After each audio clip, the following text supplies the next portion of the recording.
de cultura del municipio, generen un diálogo con ustedes, el público, en este breve espacio.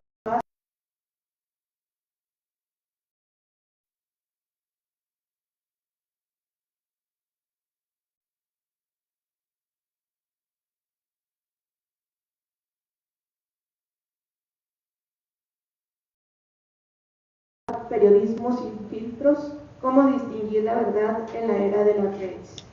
David Miranda es comunicólogo y periodista con formación en la Universidad Autónoma del Estado de México y la UACH. Ha trabajado en radio, televisión, prensa y medios digitales como analista, reportero y conductor, colaborando en Grupo ASIR, Ultra, TV Mexiquense, Mega Canal, Milenio del Estado de México, entre otros.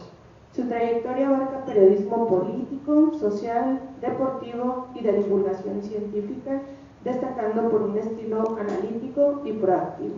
Démosle un aplauso, por favor, a David.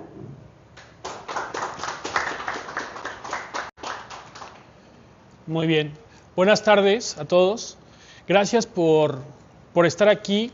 Gracias por interesarse en el tema, porque es muy importante entendernos a nosotros mismos y en nuestro pensamiento para que a partir de ahí encontremos una forma de convivir con algo que nos rodea todo el tiempo, que es la información en las redes sociales principalmente. Y estoy hablando del 2025 para acá, porque todavía antes las redes sociales estaban muy equilibradas con los medios tradicionales. Pero justamente con la detonación de la información que existe hoy en día desde nuestros aparatos, nos encontramos con grandes retos, o sea, con retos que van más allá de un simple verdad o mentira, sino de un entendimiento de la verdad y un entendimiento de la mentira. Existe un término que seguramente ya lo han escuchado recientemente, porque se hizo muy famoso en un medio de comunicación, porque un periodista lo sacó y le dio tanto peso que a partir de ahí marcó un antes y un después de la mentira en los medios de comunicación. Y me refiero a la posverdad. Afortunadamente estos tiempos hacen que todo fluya rápido y que todo cambie. Pero la verdad es que cuando nos encontramos con este término, se partió la forma de ver la información. Y yo quiero partir de que debemos regresarle su nombre a la posverdad. Y su verdadero nombre es mentira.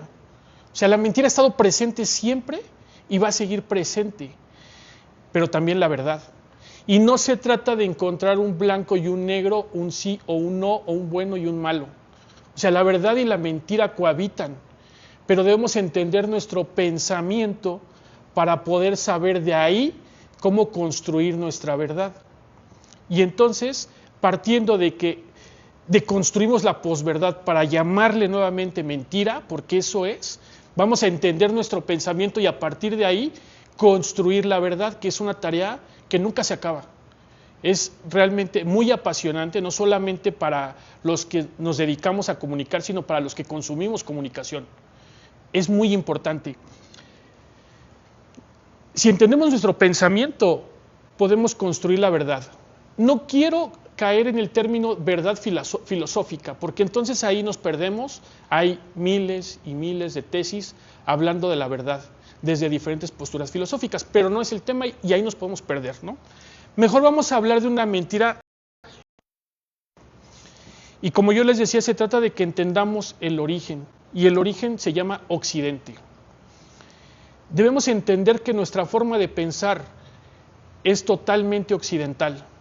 Entendemos todo a partir del pensamiento de Occidente. Ahí surge todo, ahí continúa todo y al parecer ahí va a seguir todo. ¿Existe la verdad? Sí existe la verdad. Vamos a hablar qué tipo de verdades existen. Y yo quiero partir de lo que vemos todos los días, la verdad y la opinión. Cuando la democratización de la comunicación se logra, y mucho gracias a los medios de comunicación digitales, entonces a partir de ahí empieza a posicionarse la opinión. Todos tenemos derecho a opinar. ¿Se acuerdan cuando en los medios, en los periódicos aparecía el público dice, en palabras de, en donde cualquier lector podía mandar su mensaje y todos podíamos opinar? Ahí empezó como que a abrirse o a democratizarse los medios de comunicación previo a las redes sociales. Pero ojo, porque también ahí se empezó a construir la mentira disfrazada de verdad. La relación entre verdad y opinión constituye uno de los dilemas más antiguos y persistentes de la filosofía, y en el ámbito de la comunicación adquiere una relevancia decisiva. Abordar este problema desde una perspectiva histórica nos va a ayudar a aprender a construir lo que es la verdad. Yo quiero decirles que todo comenzó hace más o menos 3000 años, porque la mentira ya gobernó alguna vez el mundo comprendido desde Occidente, que me refiero a Europa. Y estoy hablando de antes de Sócrates, lo que hablábamos de que se construye, bueno, ya intentaron construirla hace 3000 años con los presocráticos, ¿sí? No quiero tampoco abusar mucho de los pensadores ni de las etapas, pero sí va a ser necesario que hagamos ese recorrido, porque así vamos a entender nuestro pensamiento, para poder entender por qué todos analizamos las cosas de forma muy similar. Tenemos que hacer ese recorrido, porque todos en la escuela aprendemos lo mismo y aprendemos a aprender de la misma forma. No hace falta ser ni filósofo, ni literato, ni metido en los libros para entender que nosotros de ahí partimos, ¿sí? Queramos o no queramos, de ahí venimos, y nuestro pensamiento de ahí viene, de hace más de 3000 años. Si yo leo algo, está formado y está delimitado por la forma de pensar de Occidente. No puedo pensar de otra forma. Por más que quiera educar a alguien a que piense diferente, de una forma filosófica de origen asiático, no se puede, por más que se lo queramos meter. Entonces todos partimos de las olimpiadas griegas, todos partimos en llegar primero, en ser egoístas, en tener los bienes materiales. Todos partimos de ahí y no nos lo podemos quitar, pero sí podemos trabajar en mejorarlo. Articular un recorrido que va desde los griegos hasta el liberalismo contemporáneo, que todavía es el que prevalece, pasando por algunas etapas como la escolástica, la ilustración y las crisis actuales de la ilustración, nos van a ayudar a construir la verdad. Ojo, tampoco quiero decir que cada quien tiene su verdad, no caigamos en ese simplismo o en ese reduccionismo. No cada quien tiene su verdad. La verdad objetiva es material. Si yo digo, eso es blanco, todos coincidimos en que eso es blanco, ¿no? Y podemos filosofar y decir, tal vez sea una variable del blanco, hay una gama de colores infinitas entre los blancos, pero el blanco es blanco y todos vamos a coincidir en que es blanco, ¿sí? Para no perdernos y creer en otro tipo de verdades, que sí existen, pero no son nuestro tema. Con la democratización de los medios surgió la palabra ética, y la palabra ética requiere condiciones para que ese pluralismo de opinión pueda existir y que sea auténtico. No se trata de aceptar cualquier opinión como válida, sino reconocer que la diversidad de perspectivas debe estar sostenida. O sea, todos podemos pensar, todos podemos tener opinión, pero tiene que estar sostenida por verdades y que encaminen a la dignidad humana. Ahorita vamos a profundizar sobre eso. El pluralismo es sano, definitivamente el que todos podamos opinar es algo muy sano, pero debemos distinguir entre la opinión como una expresión legítima de subjetividad, o sea, yo debatir si ahí hay pocos libros o hay muchos, eso es válido, eso se permite porque eso es lo que nos permite la convivencia social. Pero sí debemos distinguir, el pluralismo degenera muchas veces en ese relativismo, donde todo se vale y nada puede ser discutido críticamente. Si relativizamos absolutamente todo, entonces nos quedamos sin diálogo. Dialogamos para poder posicionar ciertas ideas o ciertos pensamientos. Dialogamos con nuestros teléfonos. Cuando nosotros pasamos las noticias, ahí estamos dialogando con nuestro teléfono, estamos diciendo qué sí queremos y qué no queremos. Ahí ya hay un diálogo y ya hay una comunicación. La ética de la comunicación entonces se convierte en un sistema inmunológico que nos permite proteger a una sociedad de la manipulación y de la desinformación.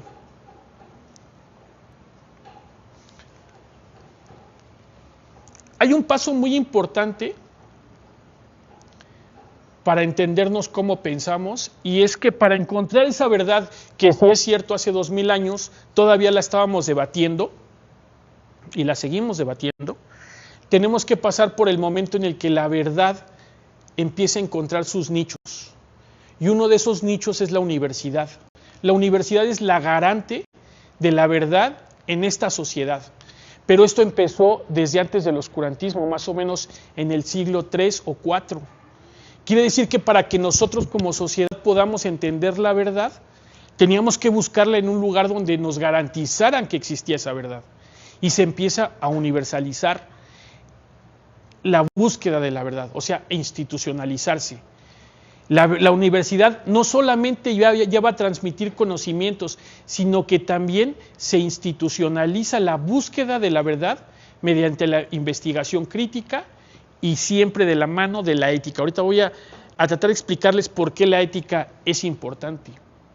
Y de hecho es la base y la columna de la búsqueda de la verdad. Estamos en un mundo que está marcado, y no sé si alguien tenga una opinión diferente, pero estamos marcados por la posverdad y las fake news. La universidad entonces aparece en el siglo más o menos 3-4 como un espacio de resistencia frente a la manipulación mediática y política. Y para aquellos tiempos la política no se refiere a lo de los partidos ni nada de eso, ni al gobernante, porque recordemos que no había democracia. La política se refiere a la cosa pública. La cosa pública, lo que a todos nos compete, eso alguien lo tiene que garantizar, que a todos nos competa esas verdades que florecen constantemente porque ya estamos en un periodo de búsqueda de la verdad institucionalizada, pero necesitamos que alguien nos diga qué es verdad. Todavía somos una sociedad que no tiene libros, que no tiene ni siquiera acceso a aprendizajes de lectura. Somos una sociedad todavía, entre comillas, ignorante. Y si pensamos en eso, esta función está en riesgo cuando las universidades dan un siguiente paso, y es el permitir que la iglesia las controle. Esto fue algo que también marcó nuestra sociedad. Permitir que desde el clero se diga lo que es y lo que conviene, también marcó algo que todavía prevalece ahorita a pesar de que el clero ya salió, porque en las universidades salió el clero, pero entraron las empresas, entró el mercado, y entonces nos sacamos un demonio, sin ofender a nadie, pero dejamos que entrara el otro, el dios del dinero. Y eso también marcó y eso también diezmó la búsqueda de la verdad. Entonces habría que preguntarnos si todavía la universidad está subordinada a una lógica de mercado o a una autonomía. Esa es una muy buena pregunta para todos. Y esto se abre sabiendo que todavía creemos que la universidad es la única garante de la verdad, ahora la verdad científica y de la que parece se ha desarrollado al mundo y ha marcado la forma en la que convivimos como mundo. Y también tenemos que preguntarnos qué tanto y qué universidades han cedido estos intereses económicos y políticos, porque yo quiero decir que no todo es o blanco o negro. Habrá unas que más, habrá otras que menos. Los que pasan todo el día en la universidad tendrán una opinión. Y tenemos que pensar nosotros como sociedad, como consumidores de esa verdad o como buscadores de esa verdad, si eso es cierto o no es cierto. Regresándome un poquito a la etapa en la que la iglesia se apropia de las universidades, quiero decir que no fue así desde el principio. Más adelante hablaremos de la escolástica, la paideia, todo esto. La religión no estaba metida. Estaban metidos los pensadores. Ellos crearon la universidad, no la iglesia. Entonces, cuando hacemos este recorrido histórico que menciono que los griegos empezaron a poner la base principal, ellos ya distinguieron las dos palabras. O sea, es increíble que la palabra opinión no es de ahorita.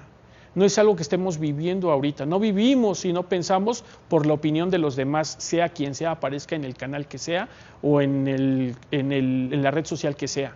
Eso ya existía desde antes y se le llamaba mentira, no se le llamaba opinión. Bueno, la palabra era doxa, esa es la palabra que usaban los griegos y se refería así más a la opinión, pero una opinión para ellos mentira, o sea, era sinónimo, se puede decir, y ahorita voy a decir por qué. Y la otra que era, yo hablo de Sócrates, que fue el que puso esta palabra, la episteme, que era el conocimiento verdadero, pero tenía que tener ciertas características en la opinión verdadera, el conocimiento verdadero, tenía que cumplir ciertas características y entonces era aceptado como verdad. Si pensamos ahorita en las universidades, para que algo sea una verdad científica, tiene que pasar un procedimiento, tiene que tener ciertos elementos. No todo lo que sale de las universidades, no todo lo que sale de un aula o de una investigación es verdad científica. Se tiene que pasar por un cuerpo epistémico a revisión y entonces sí, bajo ciertas circunstancias, se aprueba como verdad científica, sociales o ciencias exactas, ¿no? Sócrates y Platón insistieron en que la opinión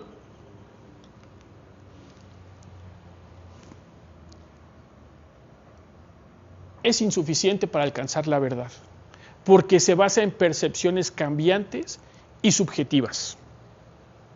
La verdad, en cambio, requería disciplina intelectual y ética. Ahora sí vamos a hablar un poco de lo que es la ética para aquellos tiempos, que era algo muy profundo. Déjenme les digo que lógica, ética, eran se puede decir, las palabras en boga de los pensadores. Pero vamos a tratar de simplificarla y entenderla porque de ahí nos va a poder servir como elemento para construcción. ¿Cómo era la opinión a la que se referían Sócrates y Platón? Él decía que cualquier filósofo, Sócrates no escribió nada, como sabemos, Sócrates no escribió nada, Platón fue el que escribió, pero Sócrates haya existido, porque habrá quien debata que no existió y habrá quien garantice que sí existió, pero él creó una escuela, la escuela socrática, que déjenme les digo, él fue el primer precursor de la ilustración a nivel mundial, porque veníamos de los presocráticos que eran Tales de Mileto, por ejemplo, que por medio de la lógica empezaron a mentirle a la gente. Dos premisas, y de dos premisas que parecían ser ciertas o son ciertas, podía derivar forzosamente, tenía que derivar una verdad, pero la realidad es que ellos lo usaron para mentir, porque de dos verdades o una media verdad basado en una opinión que entonces no era verdad, estoy como que más o menos tratando de explicarles la diferencia, no sé si me estoy dando a entender, entre la opinión de aquellos tiempos y la verdad, ¿sale? Entonces, por eso ya les hablo así como si ya me hubiera dado a entender. Pero bueno, ellos decían que opinar, cualquier filósofo lo podía hacer, cualquier pensador podía opinar, porque subjetivizaba un conocimiento. Y yo subjetivizando un solo conocimiento puedo aportar, pero eso no significa que sea una verdad, eso significa que es opinión. ¿Me explico? Pero también para buscar la verdad teníamos que alejarnos de la opinión. Si basábamos la búsqueda de la verdad en la opinión, solamente iba a derivar en opinión. Entonces, ¿cómo encontrábamos la verdad para Sócrates y para Platón? Ellos distinguían algo fundamental que es la ética. Debe diferenciar el discurso basado en evidencias del discurso basado en percepciones sin fundamento. ¿Me explico? Y entonces, dicen ellos, ¿cómo logramos esa ética? ¿Cómo hago que un filósofo puede encontrar, o como se dijera vulgarmente, escupir la verdad? Y él dijo, es que hay que trabajarla. Sócrates le enseñó a Platón y le enseñó a todo su círculo, aunque no lo haya escrito, pero les enseñó que la verdad tiene que venir de un proceso que comienza con el ser virtuoso. Y voy a explicar un poco a lo que se refiere el ser virtuoso. El ser virtuoso es el que se preparaba desde niño, y él decía, en las tres ciencias o en las tres artes: el arte, el deporte y el conocimiento. Un guerrero podía ser un filósofo, un sacerdote podía ser un filósofo, y un filósofo podía ser un filósofo, pero no necesariamente todos ellos lo eran. ¿sí? Tenía que haber trabajado desde niño para construirse ese ser virtuoso. Lo que más adelante la iglesia le llama el iluminado, el que está cercano a Dios. Eso también es importante y eso también nos construyó y de ahí venimos. O sea, no podemos demeritar todo lo de Occidente y tampoco podemos decir que todo lo de Occidente es bueno. Ese ser virtuoso es el que puede trabajar con las premisas para encontrar nuestra verdad. Es algo todavía muy, muy ancestral, son los primeros pasos que duraron 2000 años, pero son los primeros, 1500 años, pero son los primeros. Después llegó una etapa oscurantista para todos, muerte y ignorancia prevalecía en todos lados. Hay que seguir teniendo presente que no existían libros que se pudieran hacer públicos. Todo estaba asignado solamente a ciertas áreas. Pocos tenían el acceso a los libros. Y entonces surge una persona que se llama San Agustín de Hipona. Y él transforma estas dos ideas de verdad y ética, o verdad y virtuosismo, que es lo mismo, y él la aborda desde la tradición cristiana. San Agustín de Hipona dice, sí, el ser virtuoso sí existe. Sí puedo trabajar desde niño en comprender cosas, en leer, en preparar mi cuerpo para que responda al conocimiento. Desde el deporte tengo que adentrarme a las artes, pero tengo que tener a Dios de mi lado. Y él dice, quien logra eso en realidad está siendo un ser divino, un ser que está buscando a Dios, porque Dios es eso, Dios es el universo, y el universo es lo físico, lo espiritual y lo que él llama lo etéreo. Son las tres, o sea, si lo trasladamos es exactamente lo mismo, pero con doctrinas diferentes. San Agustín de Hipona dice que la verdad no es alcanzable solo por el intelecto humano. Si yo tomo un libro, no voy a alcanzar la verdad. Necesito acercarme a Dios y Él tiene que darme la gracia divina para yo poder entender la verdad y así difundirla. Y entonces todavía estamos hablando de que había un grupo selecto que la trabajaba, que la creaba y la difundía, y los demás lo tenían que aceptar. El grueso de la sociedad tenía que hacerle caso al sacerdote, le tenías que hacer caso a las universidades que eran cristianas y eran los únicos poseedores de esa verdad. No conocíamos otra cosa. No había alguien que dijera, no, es que eso no puede ser. Los que lo hacían eran demeritados, eran defenestrados, eran asesinados, porque había un interés en que esa verdad ya creara algo que beneficiara solamente a algunos. Esa verdad empezó a materializarse como una mercancía y la iglesia fue la primera en mercantilizar la verdad. Es triste, pero era necesario, y voy a explicar por qué era necesario que la verdad o el conocimiento pasara por la iglesia. Sin que la humanidad pasara por ahí, no seríamos lo que somos ahora. No estaríamos en la evolución en la que nos encontramos. Esta concepción subrayaba una limitante que se apoderó también de la sociedad y es de meritar o limitar el intelecto humano. Eso nos hizo daño también. O sea, si estábamos entre el cuadro blanco o el cuadro negro, tal vez estamos un poco más en las escalas de los negros que de los blancos. ¿Me explico? Pero era necesario. Si esto lo trasladamos al ámbito de la comunicación, esta perspectiva nos puede recordar que la verdad no se puede reducir a datos. O sea, el puro intelecto, que es el que procesa los datos, o el argumento racional, no es válido. Necesita la dimensión ética y la espiritual, todavía ahorita. Después vino Santo Tomás de Aquino y la escolástica. La escolástica simplemente dice, sí está Dios, sí es necesario, pero hay que equilibrarlo con el intelecto.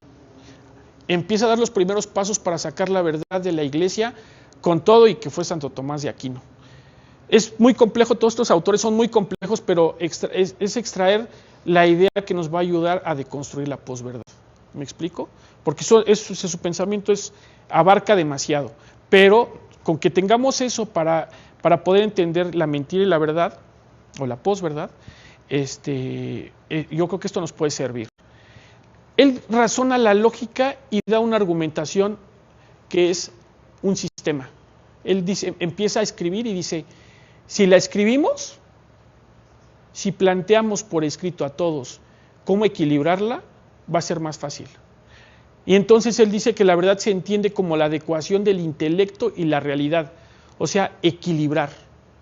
Y ya es un término nuevo, el equilibrio entre ambas partes, el intelecto y lo espiritual. Esto sigue rigiendo absolutamente todo nuestro pensamiento, pero ya se empezaba a fraguar. Ya era muy importante comprenderlo y ahorita es todavía muchísimo más importante. El pensamiento debe pasar por los dos filtros. Seguimos en esa, todavía. Aunque esto estoy hablando todavía previo a la Ilustración.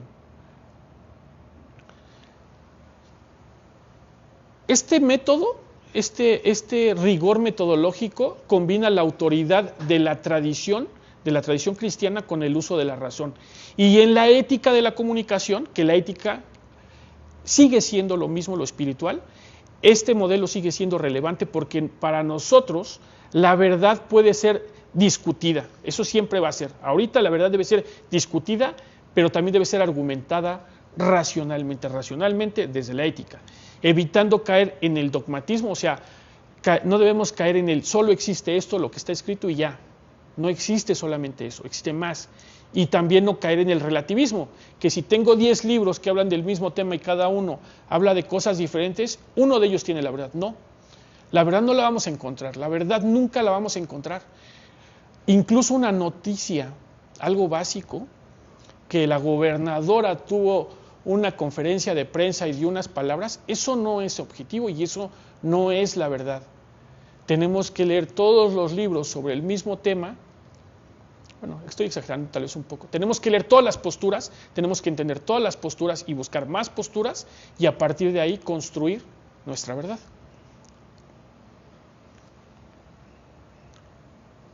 Y entonces por fin se da lo que era tan necesario. Después de tantas muertes, miles y miles de muertes, tantos vicios, se da el quiebre. Tenemos el quiebre de la unidad religiosa y la tolerancia empieza a ser una bandera que se pone hasta enfrente. La ruptura de la unidad religiosa en el siglo XVI y XVII especialmente se da en Inglaterra y empieza otro demonio, Inglaterra. Surge la necesidad, dicen los ingleses, de reflexionar sobre la tolerancia y la laicidad. O sea, no es un paso que se nos ocurrió, no es un paso que de algunos iluminados llegó, es necesario que todo se vuelva laico, que separemos a la iglesia y que regresemos a las universidades a que sean las garantes de la verdad, o por lo menos de la búsqueda de la verdad, pero debemos ser tolerantes. No podemos enjuiciar el pensamiento de nadie, porque en la iglesia continuaba gente muy, muy conocedora, muy estudiosa, y todavía hoy en día se puede, incluso yo que no soy tan partidario de ello, podría tener más de 10 argumentos para decir por qué los mejores pensantes siguen saliendo de las iglesias, del Vaticano. Es paradigmático, pero así es. Pero sí dicen los ingleses, hay que coexistir entre las confesiones religiosas que obligan a separar lo político de la libertad por medio de la conciencia. Otra vez la ética, el virtuosismo, o sea, está presente esa parte interna, ¿sí me explico? O sea, nuestra intuición, lo que tenemos acá dentro que no vemos, lo que es inmaterial, sigue presente desde Sócrates. Eso es algo que podríamos darle su peso en nuestra vida. ¿Me explico? Creamos o no creamos en un ser divino, creamos o no creamos en que existe un alma, todo eso, pero el que todos hablen de que hay algo aquí adentro que está presente y que lo necesitamos, entonces nos debe dar a nosotros por lo menos en qué pensar.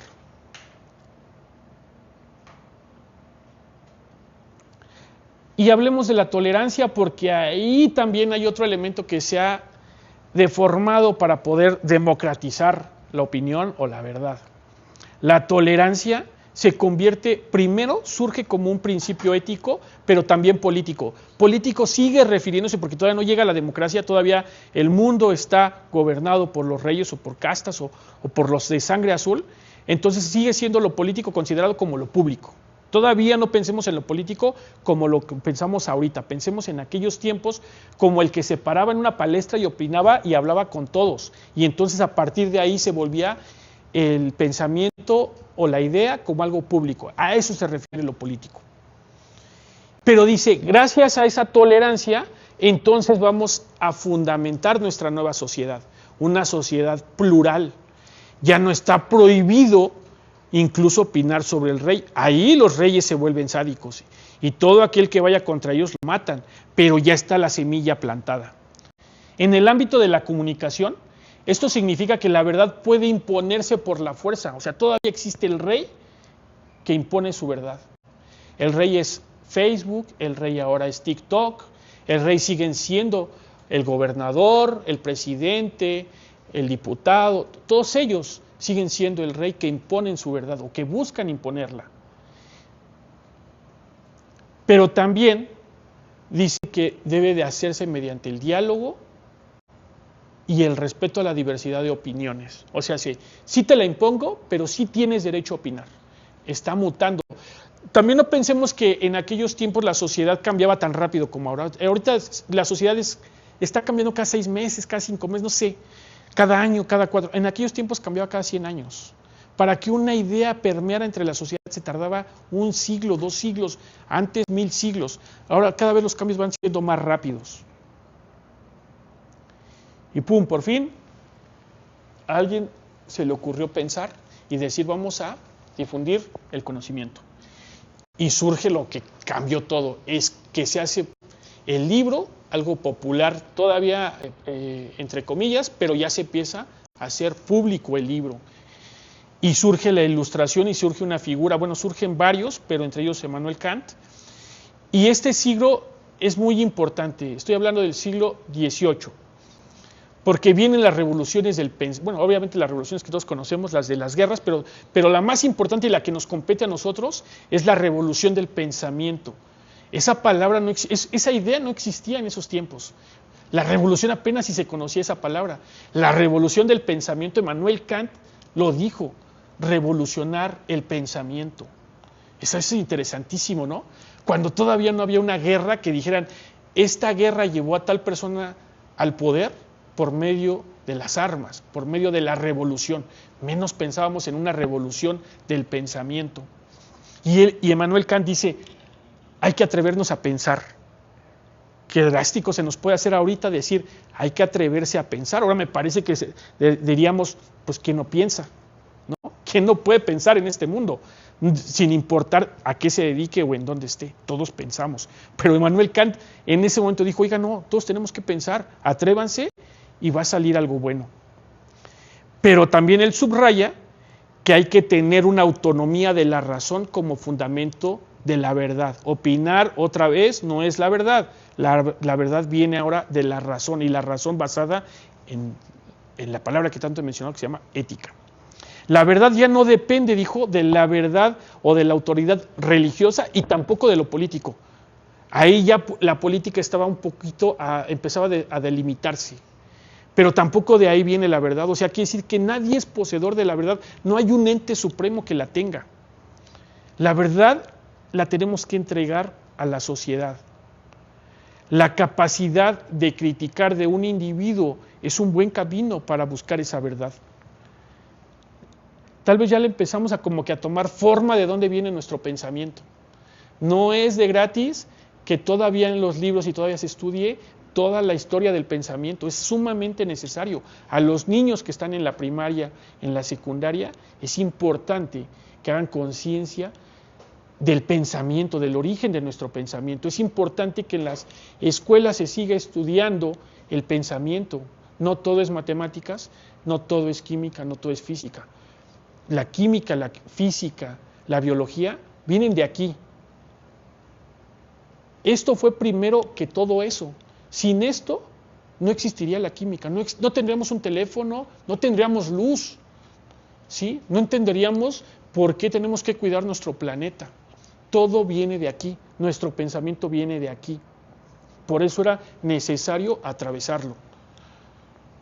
Puede ser un poco tedioso, traté de hacerlo lo más rápido posible, pero sí puede ser un poco tedioso y cuando alguien busca adentrarse, se vuelve todavía más tedioso, pero créanme que cualquier paso que se da es en beneficio. Nos hace mejores personas, más éticas. Dijo, ¿qué piensa Immanuel Kant de la opinión? Dice, sí debe existir, bajo cierto contexto, sí debe ser tomada en cuenta, pero debe ser sometida al examen crítico de la razón. O sea, si cada persona tiene que pasar la opinión por todo esto que hemos platicado, y entonces ahí tiene valor la opinión. Ahí tiene valor, ya iba a decir las palabras de Leo Zuckerman, ¿no? Pero no, tal vez esas no tanto.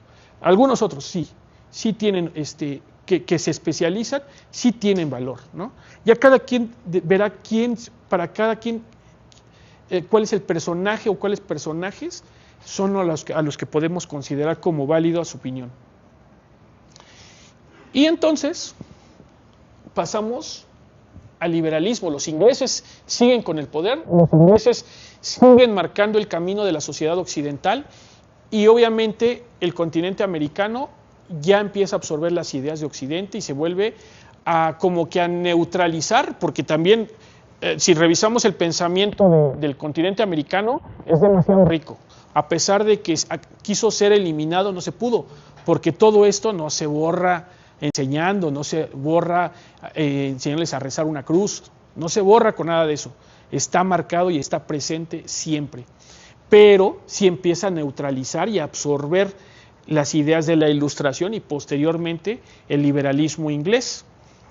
Aunque el liberalismo se da en el siglo XVII, el liberalismo inglés con John Locke y Adam Smith, que ahorita los gobiernos ultraderechistas están volviendo a posicionar esos nombres y a hablar de esto, pero esto viene del siglo XVII y el del siglo XVIII toma fuerza y dicen, así va a ser la sociedad ahora y así va a pensar la sociedad. Ellos dicen que la verdad necesita algo que los ingleses fueron expertos en hacer y es en escribir un libro de reglas. Ellos le pusieron reglas a todo, a los deportes, a la política, todo debe tener regla número 1, regla número 2, regla número 3 y ese es su método, ¿sí?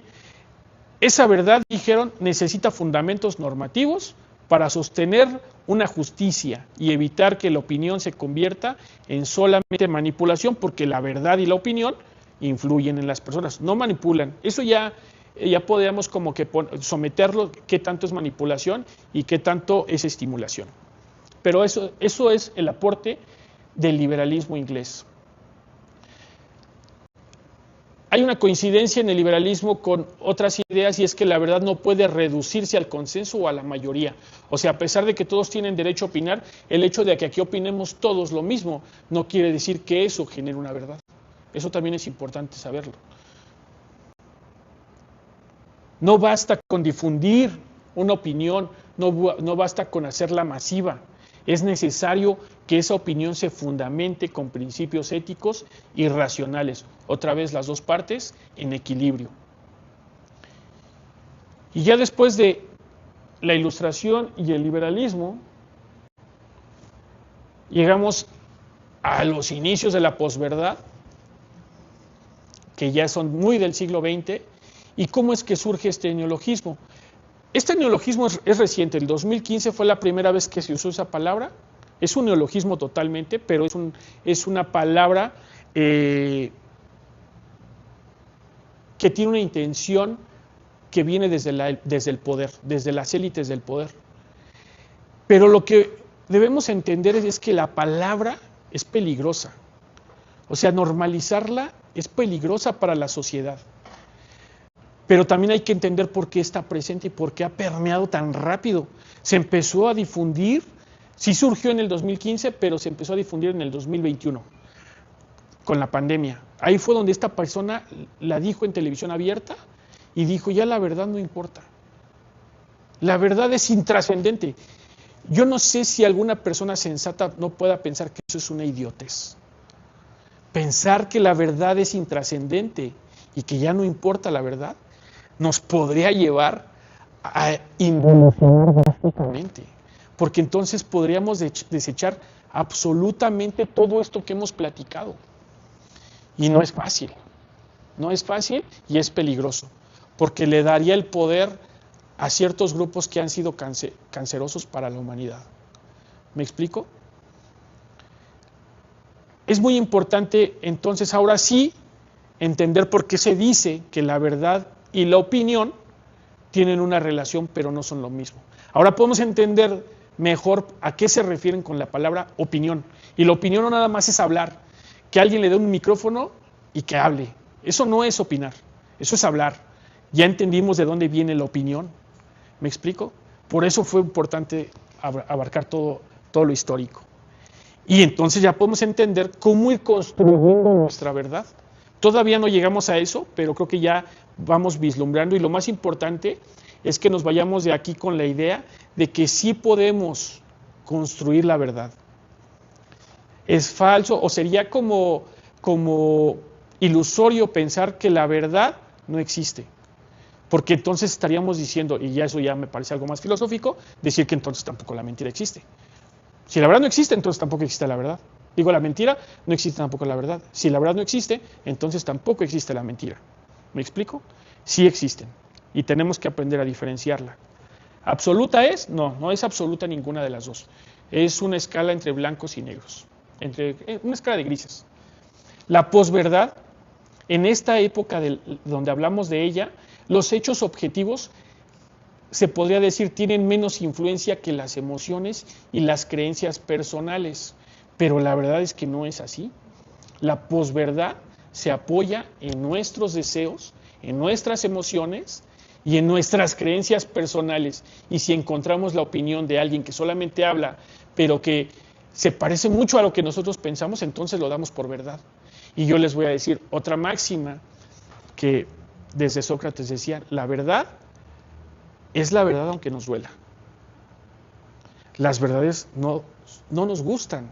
Regularmente la verdad no nos gusta, a la que sea, ¿eh?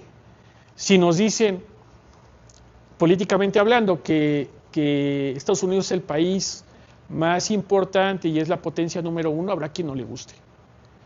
Si decimos que es China, si decimos que es Rusia, habrá quien no le guste, pero sí hay una verdad. Y entonces tenemos que ver los índices, tenemos que ver ciertas variables, y entonces podemos decir económicamente, esta es la potencia número 1. Militarmente, esta es la potencia número 1. Económicamente, financieramente es esta, así. Pero ya estamos basando nuestras verdades en datos, en hechos objetivos. Y debemos ser claros y tener presentes que la mentira que se difunde desde la opinión se convierte en un instrumento de poder. Tan es así que le pusieron otra palabra. La palabra no vino de la sociedad, vino de las élites. Por eso es una resistencia a la que la sociedad hace y estamos preparados para resistir la posverdad, porque ya tenemos un camino. ¿Cómo manipulan a la sociedad? Pues desde la propaganda y desde la desinformación. Y no, en este mundo de propaganda y desinformación no existen ni buenos ni malos, ni nada de eso. Existe propaganda y existe desinformación. No importan nuestras creencias. ¿Me explico? Separemos esas dos palabras de la verdad. Nada tienen que ver. Esos son elementos que sirven para manipular solamente. Propaganda y desinformación. La posverdad erosiona la racionalidad pública. En 2 años, las fake news y las posverdades han hecho más daño que 60 años de Televisa. En 2 años, la posverdad permeó en la sociedad más que la pésima cultura que difundió Televisa durante 60 años. Televisa no siempre fue hegemónico, eso es falso. Televisa no fue el rey de la televisión durante todo el tiempo que existió. Fue hasta que el hijo de Emilio Azcárraga Vidaurreta, Emilio Azcárraga ahorita me acuerdo su segundo apellido, tomó el poder de Televisa, que era un junior, y entonces él se empezó a educar en el extranjero y entonces pudo hacer que Televisa creciera y se apoderara de la educación de un país. Bueno, ellos hicieron tanto daño y todos lo sabemos. en 60 años. La posverdad en 2 años nos ha dañado más. Tenemos creencias, todo, gracias al... ¿Cuántas horas pasamos en el... Todos. Yo también, todos, o sea, yo podría, si tuviera $1,000,000 de pesos, yo lo apuesto ahorita que todos hemos caído al... Yo quisiera que los 2 niños que están ahí no hubieran pasado por eso, pero estoy seguro que han pasado, ¿no? Es triste, pero nos ha hecho más daño que 60 años de Televisa. ¿Cuál es el camino en la comunicación? Nuevamente, la ética. Ese es el camino, esa ética que está acá adentro, no la ética de los libros ni la ética filosófica, ¿sí? No la lógica filosófica tampoco. Es la ética que está aquí adentro. Este alemán, hay un autor alemán, de hecho son 2, dirán que son sionistas, dirán que son judíos, todo, Freud y Nietzsche. Ambos coincidieron en algo. Pareciera que son 2 almas gemelas. Eso ya es una opinión personal. Pero ellos coincidieron en una cosa, que para todos nosotros existe algo aquí adentro que se llama intuición y es la mejor forma de leer. Y esa no es una idea mía, eso me lo dijo un filósofo. ¿Cómo leer a Nietzsche? ¿Cómo leer a Freud? Y dijo, mira, para leerlos tienes que hacer todo este recorrido en libros. Pero también es válido leerlo con la intuición y vas a tener el mismo efecto. Vas a entender lo mismo y vas a llegar a las mismas conclusiones. No sé si yo haya cambiado, esa es una opinión de él, me la dio hace como 25 años, pero a mí me ha servido y yo los invito a que si alguien quiere agarrar un libro, aunque le tengan miedo o que les hayan dicho que es pesadísimo, léanlo desde la intuición y les va a servir. ¿Sale? Y existe lo que se llama la vacuna. La vacuna contra todo esto, perdón, me pasé. Sigo ahí. La vacuna es la ética, esta de la que hemos hablado y de la que seguramente ya dijeron ética, pero no es la ética que todos estoy seguro que habíamos pensado que era, ¿no? La ética que está en los libros, es otra ética. La comunicación funciona como un sistema inmunológico frente a la posverdad. Esta comunicación real, la que estamos teniendo ahorita. Si ahorita que vamos a pasar a ello, ya me pasé como tenía 50 minutos, pero cada uno de estos puntos que hemos mencionado, podríamos hablar mucho sobre ellos, podríamos profundizar, pero creo que es más válido juntarlos y ver cuál es la liga entre todos ellos para poder llegar a la conclusión. Y encontrar ese sistema inmunológico del que se habla hoy en día en la ética de la comunicación. Y es encontrar la enfermedad.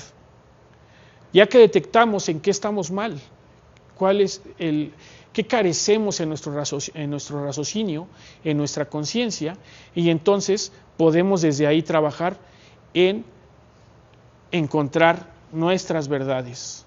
Y entonces ahora sí tiene sentido el hablar de todos tenemos una verdad. Eso es una verdad. Pero quería que entendiéramos que no es nada más el agarrar y decir, esta es mi verdad y no me importa nada. No me importa lo que tú tienes, no me importa. O sea, yo escuché y esa es la verdad. Eso es opinión. La verdad tiene que pasar por todo este camino. ¿Es cansado? ¿Es difícil? Sí. Pero les tengo una noticia. Todos lo tenemos en nuestra mente porque así fuimos educados desde nuestras familias, desde nuestra escuela, donde hayamos ido. Es la misma, lo tenemos adentro y tenemos la misma forma de buscar la información, el conocimiento y de interpretarla. Entonces todo este camino que ahorita hicimos conciencia, nosotros lo hacemos de facto. Encontramos una información, encontramos una idea, un pensamiento y automáticamente vamos a hacer esto porque estamos formados en Occidente, somos Occidente. Y es tan fuerte y está tan bien hecho que no sé si han escuchado, pero dicen, China se está occidentalizando. Rusia se está occidentalizando. Bueno, desde la perestroika Rusia empezó su proceso de occidentalización, pero ahorita se escucha más, ¿no? Antes lo que sabíamos de Rusia era la perestroika, el vodka y su revolución, tal vez, ¿no? Era lo básico. Pero no, Rusia es muchísimo más que eso. China es muchísimo más que eso, pero sí da de pensar por qué se están occidentalizando. Esto que vimos, occidentalizarse no es tener un McDonald's o tener Zara o tener todo eso. No. Eso no es occidentalizarse. Eso es occidentalizar el mercado. Pero financieramente se occidentaliza, pero en su pensamiento, el mundo se está occidentalizando. Justamente por eso es que estamos en una crisis. Justamente por eso es que ahorita el país hegemónico parece que se le están temblando sus columnas, ¿no? Porque se está occidentalizando todo, quiere decir que está democratizándose todo. Ahora no es Estados Unidos el que está buscando occidentalizar. Ahora lo que está buscando es desoccidentalizar, ¿no? Sacar la ONU, sacar todo eso, ¿para qué? Para combatir el que todo el mundo se está haciendo de Occidente. Son ideas más políticas, pero que nos ayudan a entender un poco la evolución de la sociedad en su forma de pensar. Y yo con esto termino. En serio que me da gusto que hayan venido, me da gusto que nos estemos dando el tiempo de conversar. Bueno, ahorita solamente estoy hablando, espero que alguien más quiera hablar, porque es muy necesaria esta plática en estos tiempos. Y si tienen la oportunidad de platicar con más personas, es muy importante. Eso es democratizar la verdad. No vamos a imponer la verdad, vamos a buscar todos la verdad. Eso es lo que ha marcado a la sociedad, ¿eh? No es el dinero, no es el mercado. Sí hubo un momento en el que las ideas se hicieron una materia prima, sí, para el mercado, pero ya no estamos en esa época. Pero sí es muy importante que ahorita que evolucionamos tan rápido y que ya no nos tenemos que esperar 100 años, mucho menos 500 o 1000, que sí busquemos la forma de ser conscientes todos y platicarlo, ¿sí? Socializar todo lo que podemos ver nosotros sin imponer. Yo no vengo a decirles que esto que les presenté es la verdad. Este es un camino para encontrar verdades. Pero estoy seguro que si platican, yo soy periodista, pero si platican con un filósofo, él les va a decir otra cosa. Pero si platican con un arquitecto, les va a decir otra cosa. Con un matemático, un físico, les va a decir otra cosa. Pero este es un camino. Y este camino tiene una nobleza y es que nos ayuda a pensar. ¿Qué es lo que necesitamos? ¿Sale? Entonces, muchas gracias nuevamente. Un aplauso para David, por favor. Pues. Bueno, a propósito de este último gran mensaje que nos dio David, pues es momento de preguntas, respuestas, comentarios, de generar este diálogo con nuestro invitado, que yo creo que es el momento más enriquecedor, porque resolvemos dudas, alargamos el diálogo, planteamos nuevas cuestiones. Entonces, si alguien tiene alguna duda, les comparto el micro para que puedan escucharla también en la transmisión.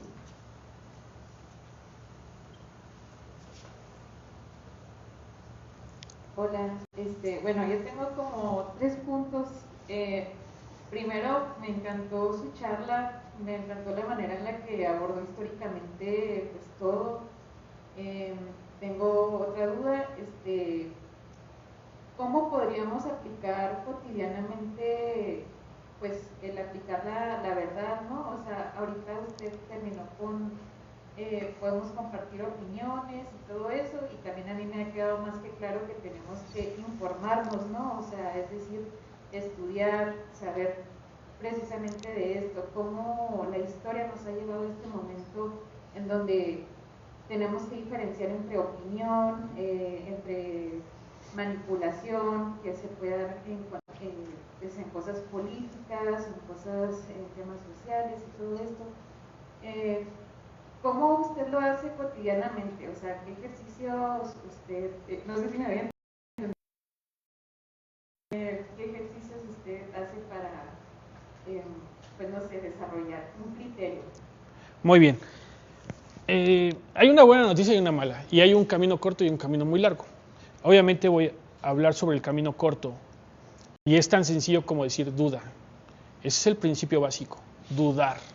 De la duda parte el conocimiento. Si no nos hubiéramos preguntado desde que estábamos, según la Biblia, encuerados, entonces nunca hubiéramos llegado a nada.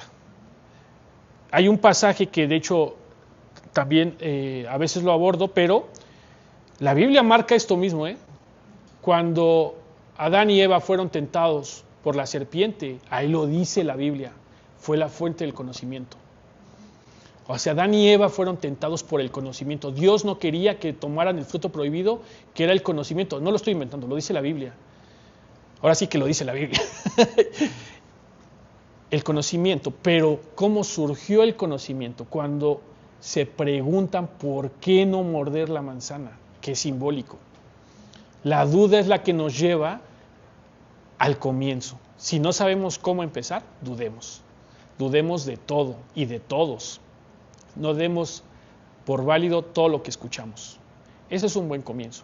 Y la parte larga sería que en realidad esta forma tan eficiente parte, una, de la lógica, o sea, de los sofistas, los que les digo que difundían mentiras pasándolas por verdades, o sea, desde la lógica, que tiene dos premisas y generan una verdad, pero ahí hay un peligro. Después abordarlo desde el constructivismo, que es en lugar de algo, una visión o un estudio lineal y repetitivo, más bien como un estudio que cuestiona, un estudio que va aprendiendo a aprender, se dice desde el constructivismo. O sea, quien aprende a aprender ya está dando otro paso. No es el definitivo, pero digamos que estamos viendo el camino largo. Y después la dialéctica. La dialéctica, que es la conversación. Esto que estamos haciendo nosotros, platicar. Esa dialéctica, confrontar opiniones, confrontar verdades, confrontar ideas, raciocinios, nos va a llevar a eso. Y entonces dirían desde la pedagogía que ese es el camino más fácil, ¿no? Que es larguísimo, se me hace, pero sí es muy eficiente. Lógica, constructivismo y dialéctica, ¿sí? Y bueno, escuelas hay muchas, pero me parece que también es una de las que genera, bueno, de hecho ese camino marcó a Asia y marcó a Rusia, a China. Todo lo que es esa parte de allá estuvo marcada por el constructivismo. O sea, de hecho, aquí en Occidente, pues podríamos decir, Cuba tiene esa educación, esa formación académica, el constructivismo. Por ahí hubo algunos intentos en Chile. En México tuvimos un intento en los 40, lo volvimos a tener, por muy raro que parezca, pero volvimos a tener un intento por ahí del 2011 con Vicente Fox, cuando dijo justamente esto que les estoy diciendo, y lo plasmó, que se me hace muy raro, porque ellos nunca han querido un mundo, o sea, el gobierno nunca ha querido un mundo pensante, ¿verdad? Pero él lo plasmó en el modelo educativo del 2011. Hubo reformas educativas de las que no se hablan, se habla de la de Peña, pero no se habla de las de Fox, que tuvo dos, 2011, 2013, luego Calderón tuvo otra también hacia el constructivismo, en el 2016 para preescolar, en el 2010, casi cada 3 años tuvimos, y después vino la de Peña, que fue una reforma pues laboral para los maestros, pero también tuvo ahí unas cositas en la educación. El caso es que el constructivismo nos ha marcado, sí, nos ha marcado, y es muy bueno. Ese sería como el camino largo. Pero partir de la duda siempre es bueno, partir de la duda.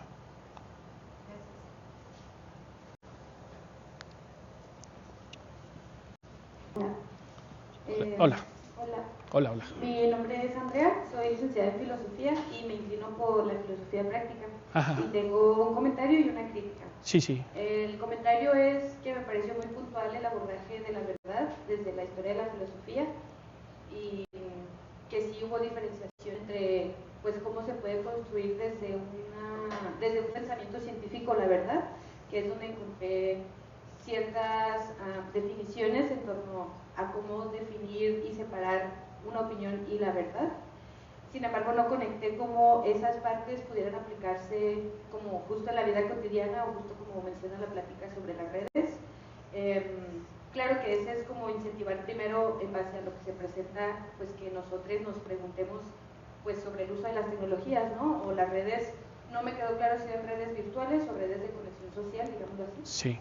Y la otra crítica es en general hacia la filosofía, como que se sigue abordando desde una perspectiva tradicional, eurocentrista y pues enfocada en el hombre, porque en la filosofía pues cuando se habla de personas, seres humanos, se refiere al hombre, o al revés a veces, ¿no? O sea, cuando en los textos filosóficos se habla del hombre, que si a algunos les interese adentrarse, cuando se refieren al hombre es la generalización del ser humano.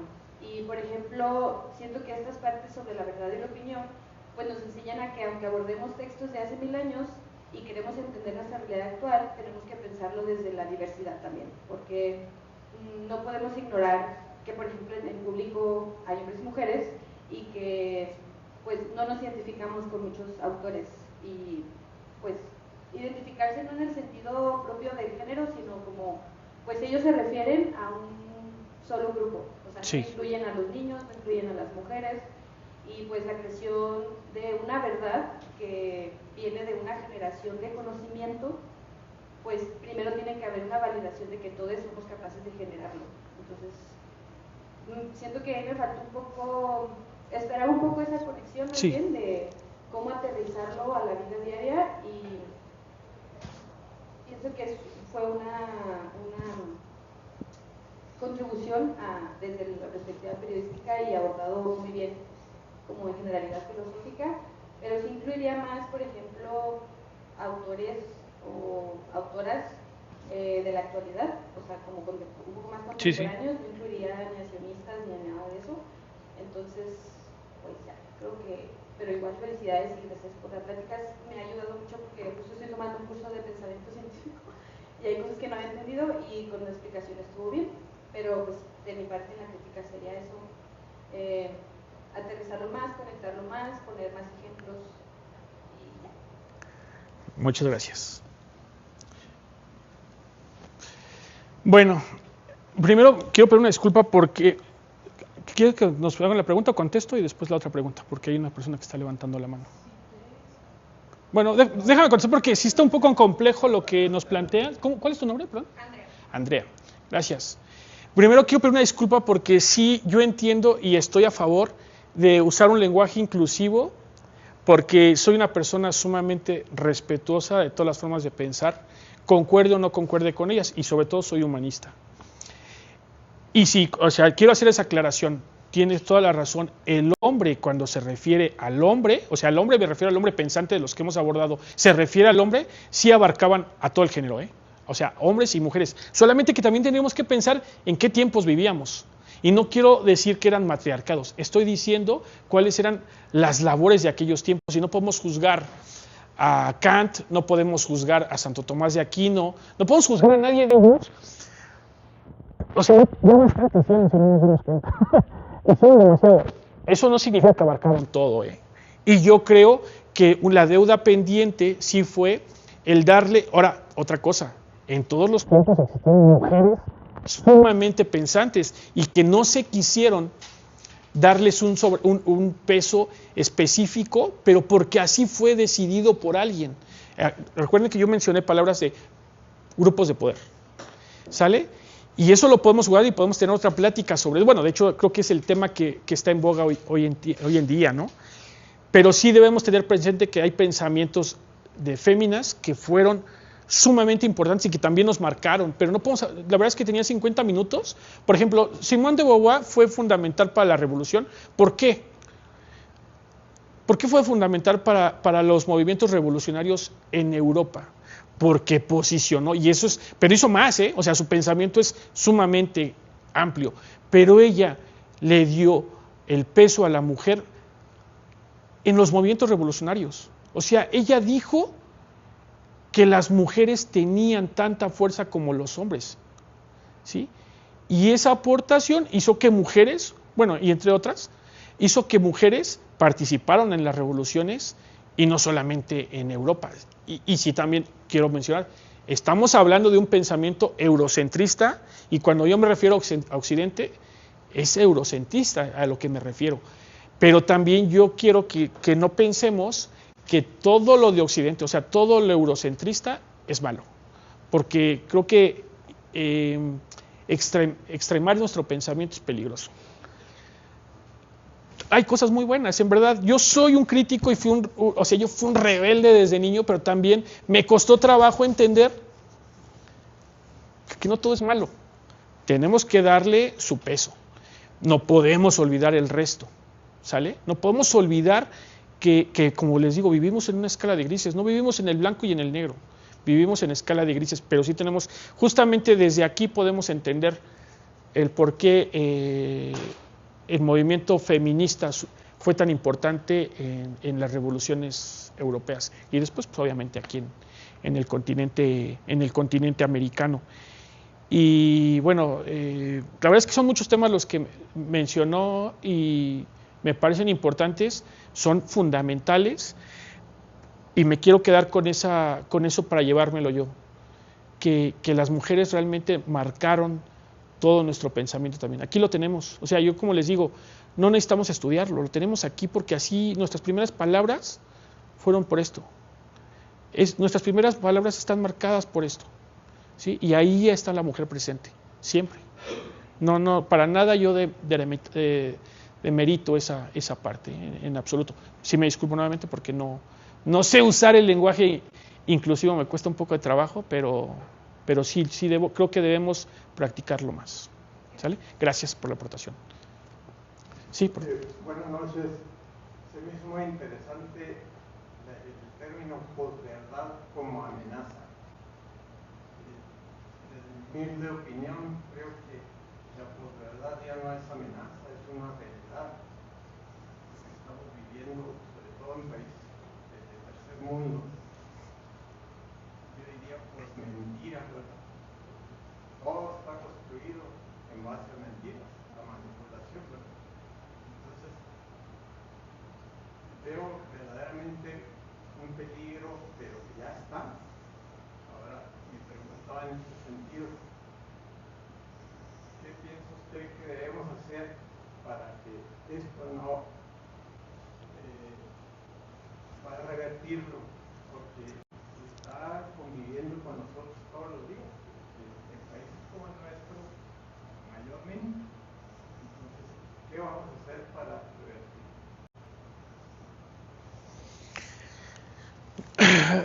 Bueno, si existiera una fórmula, yo creo que estaría planteada. Todavía no existe, pero sí hay avances. Y también, y contesto también una pregunta que me faltó, ¿cómo lo empleamos nosotros para poder convivir día a día con nuestro teléfono? Que al final es eso a lo que quiero llegar. Una red social, esto es una red social. La red social digital, o sea, las redes sociales TikTok, Facebook, Instagram, todas esas, es lo mismo, solamente que está planteado en un teléfono, ¿sale? Pero el principio es el mismo. Coincidimos, estamos los que coincidimos aquí, ¿no? Estamos aquí por un motivo muy parecido, a lo mejor no idéntico, pero muy parecido.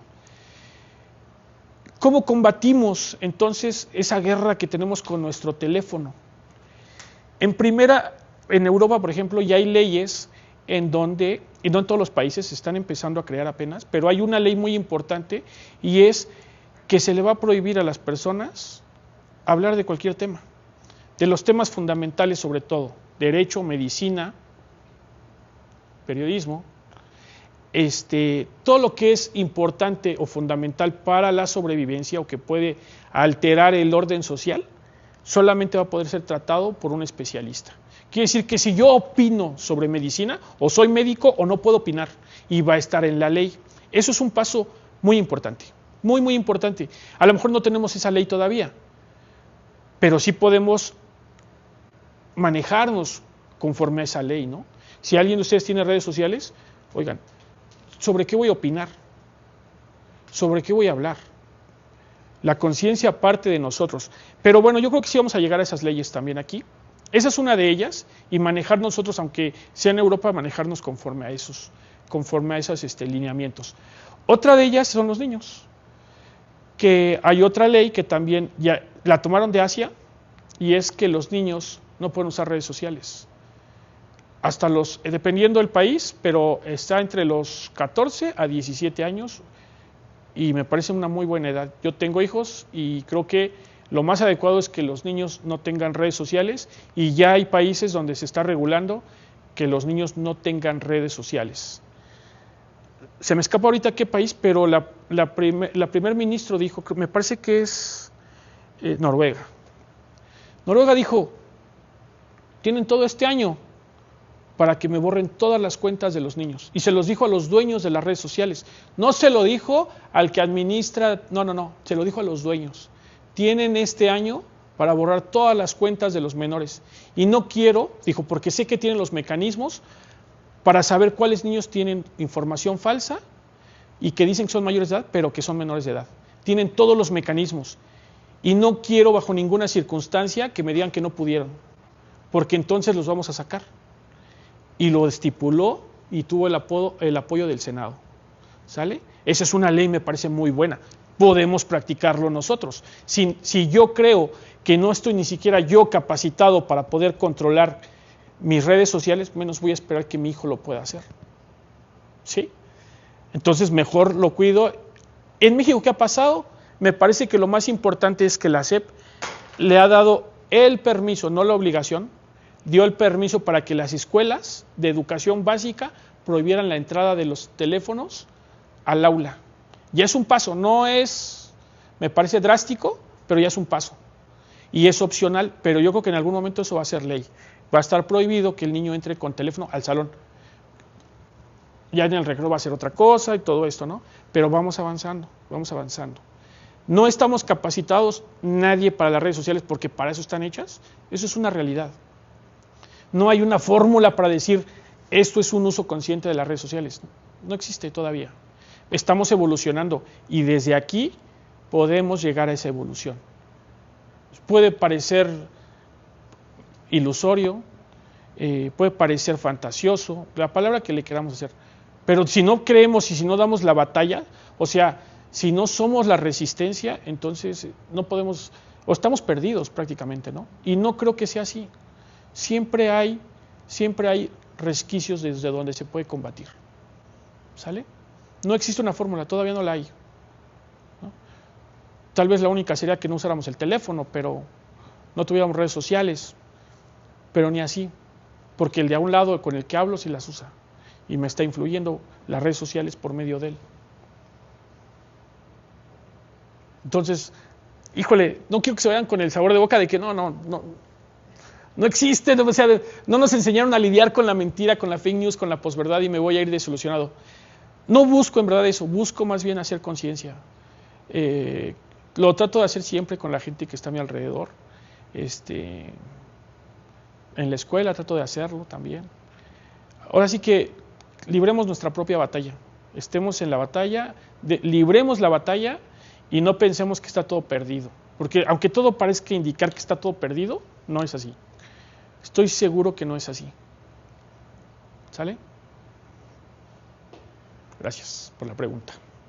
Muchas gracias, se nos acabó el tiempo. Si pueden darle un aplausito a David. No, para ustedes.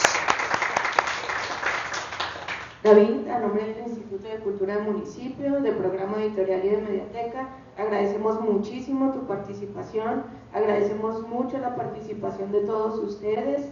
Recuerden que todos los miércoles tenemos actividad aquí